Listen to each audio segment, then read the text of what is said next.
waa maxay guul? Jawaabtu waa helaysaa haddii aad tahay qof guuldoon ah.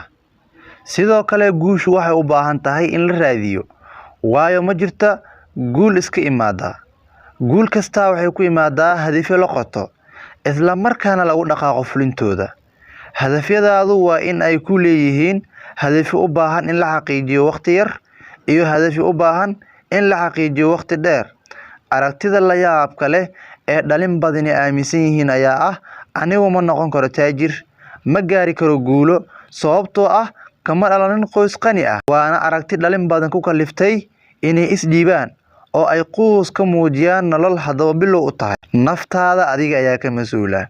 Biri ka maalin mustaqbalkaada adiga ayuu ku anfacayaa. Haddaba ku dhaqaaq wadada guusha oo u qorshay noloshaada hadafyo kuwa dhow iyo kuwa dheer. Muuqaalka like noo saar, follow na soo dheh.